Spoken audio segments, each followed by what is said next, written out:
ปื่อยอย่างนั้นเหรอแล้วเจอไม่เหรอเด็ก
นั่นมุกไก่เนาะมุกไก่ยังกูเรียกว่ากูเรียกมุกไก่ยังมุกว่าเนาะสบายเนาะจานนั้นว่ามีมุกไก่เนี่ยเราก็นานกว่านะจมูกก็มาพันไหนมุกไก่เนี่ยไม่ได้เนาะนี่จมูกอะไรอย่างเราบูฟีอ่ะอยู่ตอนวัยเลยแล้วอุ้มผ้าอะไรอย่างอุ้มห่างกันยังบูฟีก็ได้นะเนี่ยตัวไม่พันไหนมุกฮะแล้วดูยึดดอกกันเนี่ยนะก็ดอกกันเนี่ยเราเดินก็ว่าบุคคลขี้อ่ะกูล่ะยึดดอกกันเนี่ยมุกกันเนี่ยก็ล้อเดินก็มาดีนะแต่คนได้ชี้ชักก็ยังหัวมาได้ปีเลยนะบ่บ่เนี่ยบ่บ่เนี่ยกันเราเลยก็ว่าเราเดินก็ว่าเนี่ยกันเราเดินก็บ่เดินเราเดินไอ้จมูกกันเนี่ยตัวนี่เราอะไรนี่การนัดเตะอะไรอุ้ยมุนน้ำมุนเราจะรอดอ่ะผ่านไหนอ่ะผ่านไหนอ่ะตัวนี่หมูเยอะๆเนี่ยก็จะตัวต่อกันเราเดินก็ว่ามาได้ปีนี่ก็จะชุ่มเย็นอ่ะกินแล้วตาแห้งมาแล้วจ้ะ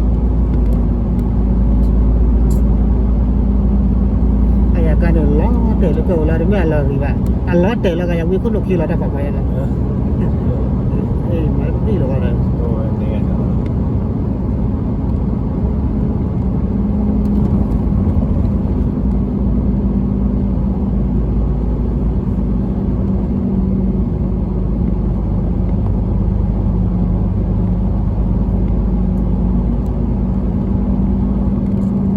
เริ่มในการมีวัวอะไรจะอุ้มอะไรจ้ะบัดด้วยเราเลิกแรงมาจะอุ้มเนาะโอ้บ้านนั่นก็เลยตะโกนแล้วบ้านนี้ไม่วุ่นเลยชู้เลยไม่เลยชู้จริงเนาะนู่นเลยแล้วว่ามาปีแล้วก็บอกอยู่มาเดินหนึ่งแล้วก็แล้วเรื่องแคลิฟอร์เนียแล้วหนึ่งอ๋อ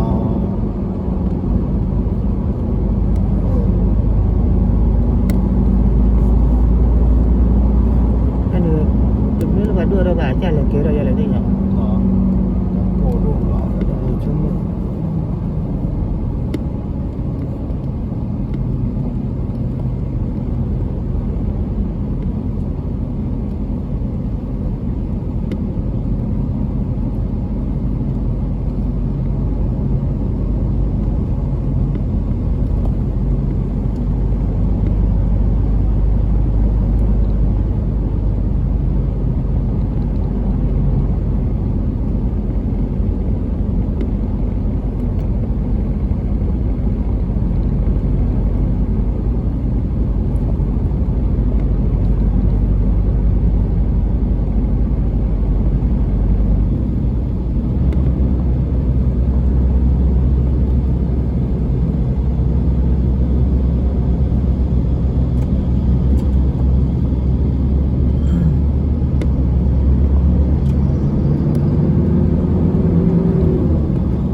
phone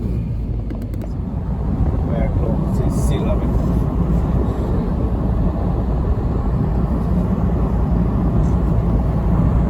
ไปก่อน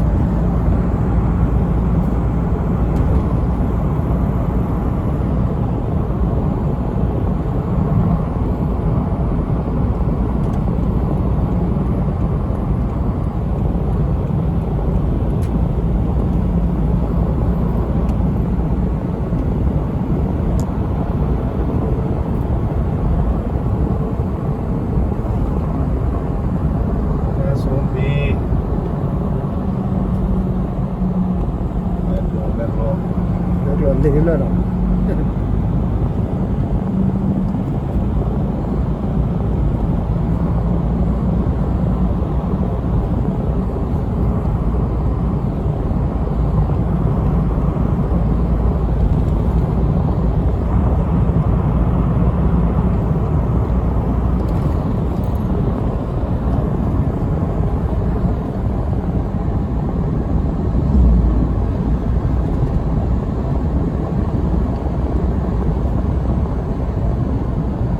วันนี้พักพ่อเลย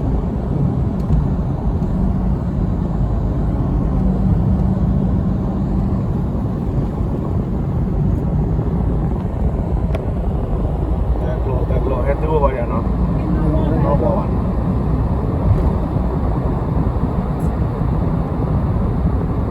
แต่ละอย่างเลยแบบดีเช่นเนี่ยก็รับบัตรเลย ที่ เนี่ย แบบแค่รับไปเลยนะ น้องไอ้บ้านอ๋อกว่าจะเอาเนาะ รับบัตรเลย อ๋อ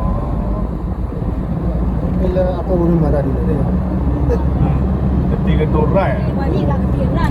น รุ่นแต่ละก็ตีกันตัวร่านะเลย ตู้รับพ่อโจมัน นั่นมูแล้วนะบ้านในกูอย่างนี้มีบ้านในบ้านก็ตีกันตัวร่ารุ่นแต่ละ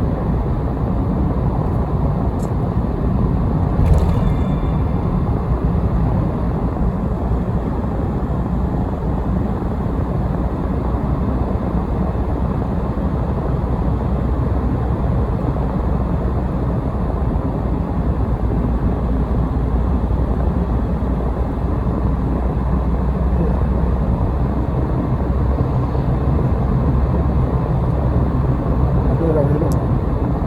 โอ้ยทำยังบ้านชี้ชาเนี่ย เรื่องหาตัวเราบ้าง เพื่อให้แหลกไปต้องระวังมาด้วยว่าแบกโล ถูก มีเลยนั่นเลยมีไหม คิดว่าวันนี้ว่ามีน้อยก้อนเนาะ ที่บ้านวันยก็แบบ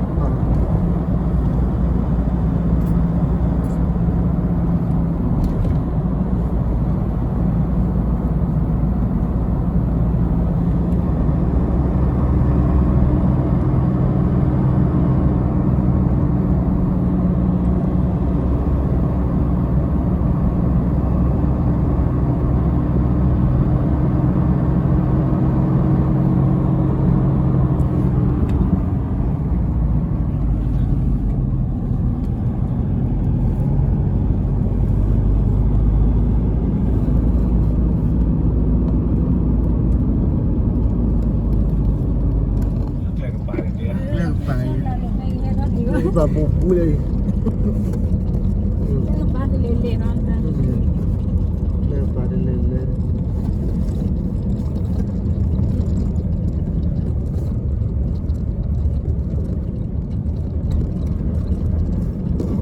ตายก็เจอผักบีหน่อยโจ มาเริ่มแล้วเดี๋ยวมันก็ตัดมาปีเลย